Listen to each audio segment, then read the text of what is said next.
Mecanismos da mediunidade. Mediunidade. Acena-nos a antiguidade terrestre com brilhantes manifestações mediúnicas a repontarem da história. Discípulos de Sócrates referem-se com admiração e respeito ao amigo invisível que o acompanhava constantemente. Reporta-se Plutarco ao encontro de Bruto, certa noite, com um dos seus perseguidores desencarnados, a visitá-lo em pleno campo. Em Roma, no templo de Minerva, Pausânias, ali condenado a morrer de fome, passou a viver em espírito, monodeizado na revolta em que se alucinava, aparecendo e desaparecendo aos olhos de circunstantes assombrados durante largo tempo. Sabe-se que Nero, nos últimos dias de seu reinado, viu-se fora do corpo carnal, junto de Agripina e de Otávia, sua genitora e sua esposa, ambas assassinadas por sua ordem, a lhe pressagiarem a queda no abismo. Os espíritos vingativos em torno de Calígula eram tantos que, depois de lhe enterrarem os restos nos jardins da Lâmia, eram ali vistos frequentemente, até que se lhe exumaram os despojos para a incineração. Todavia, onde a mediunidade atinge culminâncias é justamente no cristianismo nasciturno. Toda a passagem do Mestre inesquecível entre os homens é um cântico de luz e amor, externando-lhe a condição de medianeiro da sabedoria divina. E continuando-lhe o ministério, os apóstolos que lhe mantiveram leais converteram-se em médiuns notáveis no dia de Pentecostes. Quando, associados às suas forças, por se acharem todos reunidos, os emissários espirituais do Senhor, através deles, produziram fenômenos físicos em grande cópia, com sinais luminosos e vozes diretas, inclusive fatos de psicofonia e xenoglossia, em que os ensinamentos do Evangelho foram ditados em várias línguas simultaneamente para os israelitas de procedências diversas. Desde então, os eventos mediúnicos para eles se tornaram habituais. Espíritos materializados libertavam-nos da prisão injusta. O magnetismo curativo era bastante praticado pelo olhar e pela imposição das mãos. Espíritos sofredores eram retirados de pobres obsessos, aos quais vampirizavam. Um homem objetivo e teimoso, quanto Saulo de Tarso, desenvolve a clarevidência de um momento para outro, vê o próprio Cristo às portas de Damasco e lhe recolhe as instruções. E porque Saulo, embora corajoso, experimente enorme abalo moral, Jesus, conduído, procura Ananias, médium clarividente, na aludida cidade e pede-lhe socorro para o companheiro que encetava a tarefa. Não somente na casa dos apóstolos em Jerusalém, mensageiros espirituais prestam contínua assistência aos semeadores do Evangelho. Igualmente, no lar dos cristãos de Antioquia, a mediunidade opera serviços valiosos e incessantes. Dentre os médiuns aí reunidos, um deles, de nome Ágabo, incorpora um espírito benfeitor que realiza importante premonição. E nessa mesma igreja, vários instrumentos medianímicos aglutinados favorecem a produção da voz direta, consignando expressiva incumbência a Paulo e Barnabé. Em Troade, o apóstolo da gentilidade recebe a visita de um varão, em espírito, a pedir-lhe concurso fraterno. E tanto quanto acontece hoje, os médiuns de ontem, apesar de guardarem consigo a bênção divina, experimentavam injustiça e perseguição. quase por toda parte, padeciam inquéritos e sarcasmos, vilipêndios e tentações. Logo no início das atividades mediúnicas que lhes dizem respeito, vêem-se Pedro e João segregados no cárcere.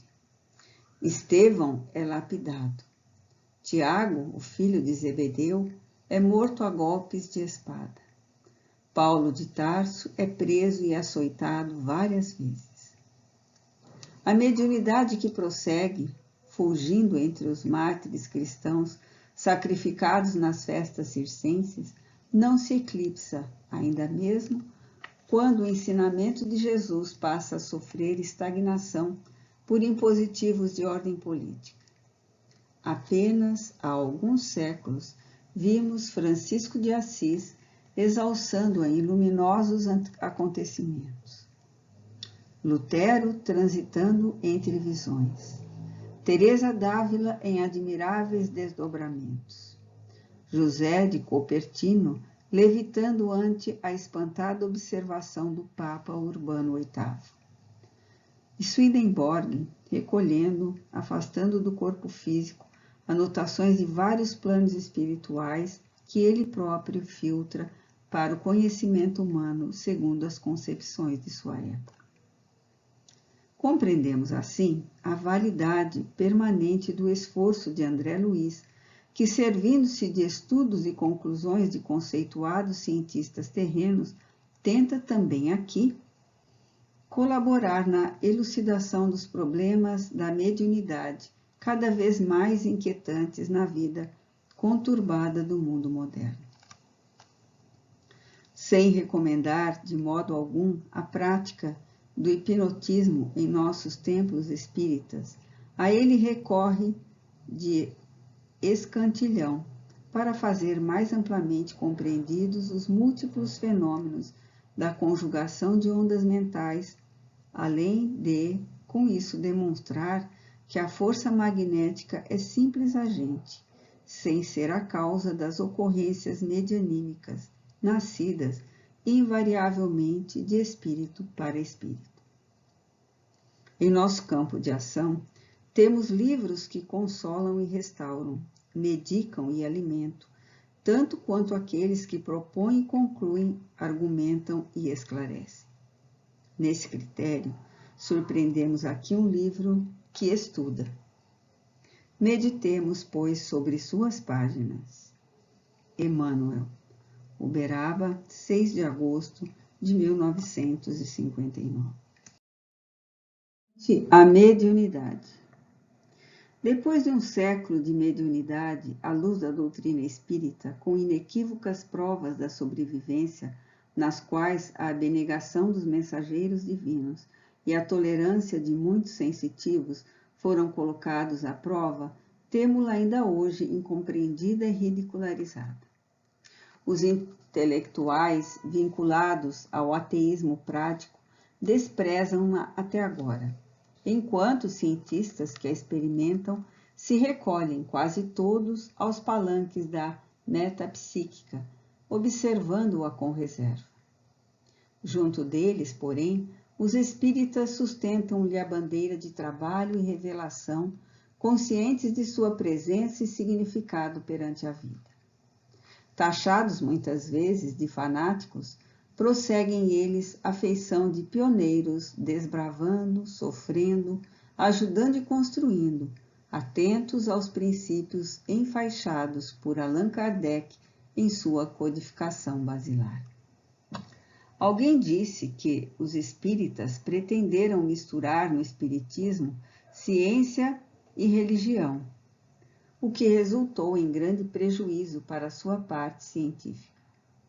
E acentuou que um historiador, ao analisar as ordenações de Carlos Magno, não pensa em além-túmulo, que um fisiologista, assinalando as contrações musculares de uma rã, não fala em esferas ultraterrestres, e que um químico, ao dosar o azoto da licetina, não se deixa impressionar por nenhuma fraseologia da sobrevivência humana, acrescentando que, em metapsíquica, é necessário proceder de igual modo, abstendo-se o pesquisador de sonhar com mundos etéreos ou emanações anímicas, de maneira a permanecer no terra-terra, acima de qualquer teoria, para somente indagar muito humildemente se tal ou tal fenômeno é verdadeiro, sem o propósito de desvendar os mistérios de nossas vidas pregressas ou vindouras. Os espíritas, contudo, apesar do respeito que consagram à pesquisa dos sábios, não podem abdicar do senso religioso que lhes define o trabalho. Julgam lícito reverenciá-los, aproveitando-lhes estudos e equações, qual nos conduzimos nestas páginas. Tanto quanto eles mesmos, os sábios, lhe homenageiam o esforço, utilizando-lhes o campo de atividade para experimentos e anotações. Consideram os espíritas que o historiador, o fisiologista e o químico podem não pensar em além-túmulo, mas não conseguem avançar desprovidos de senso moral, porquanto o historiador, sem dignidade, é veículo de imprudência. O fisiologista, sem respeito para consigo próprio, quase sempre se transforma em carrasco da vida humana. E o químico desalmado facilmente se converte em agente da morte.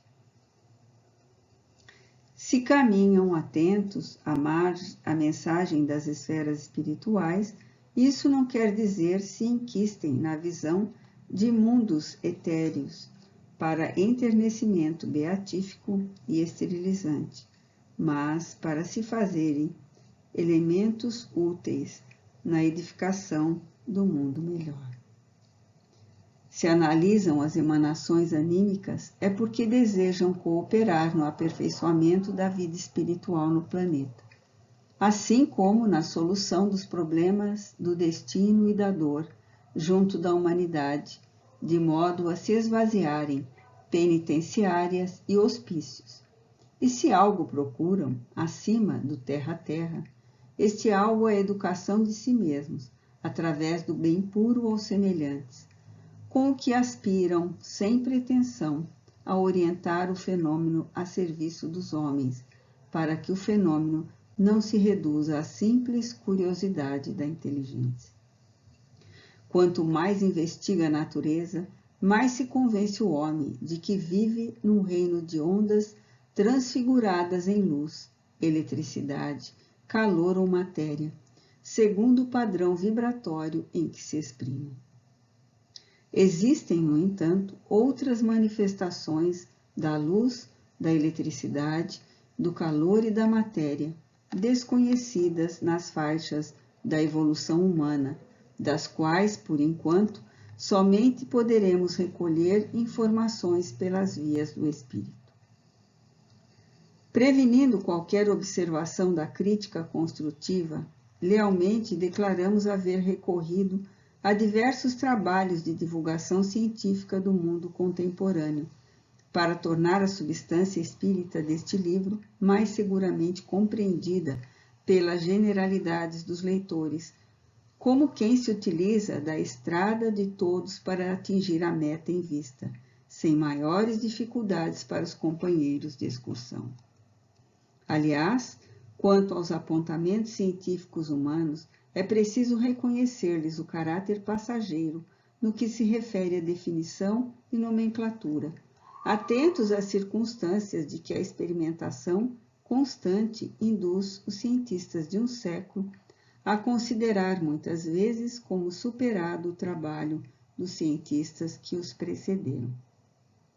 Assim, as notas dessa natureza neste volume, tomadas naturalmente ao acervo de informações e deduções dos estudiosos da atualidade terrestre, valem aqui por vestimenta necessária, mas transitória, da explicação espírita da mediunidade, que é no presente livro o corpo de ideias a ser apresentado.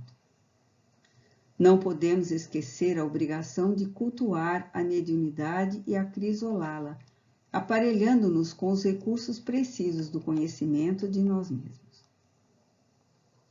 A parapsicologia nas universidades e o estudo dos mecanismos do cérebro e do sonho, do magnetismo e do pensamento das instituições ligadas à psiquiatria e às ciências mentais, embora dirigidas noutros rumos, chegarão igualmente à verdade. Mas antes que se integre conscientemente no plano da redenção humana, burilemos por nossa vez a mediunidade, à luz da doutrina espírita, que revive a doutrina de Jesus no reconhecimento de que não basta a observação dos fatos em si, mas também que se fazem indispensáveis a disciplina e a iluminação dos ingredientes morais que os constituem, a fim de que se tornem fatores de aprimoramento e felicidade, a benefício da criatura em trânsito para a realidade maior. André Luiz, Uberaba, 11 de agosto de 1959. Nota dos médiuns. A convite do espírito André Luiz, os médiuns Francisco Cândido Xavier e Valdo Vieira receberam os textos deste livro em noites de quintas e terças-feiras na cidade de Uberaba, estado de Minas Gerais. O prefácio de Emmanuel e os capítulos pares foram recebidos pelo médium Francisco Cândido Xavier, e o prefácio de André Luiz e os capítulos ímpares foram recebidos pelo médium Valdo Vieira.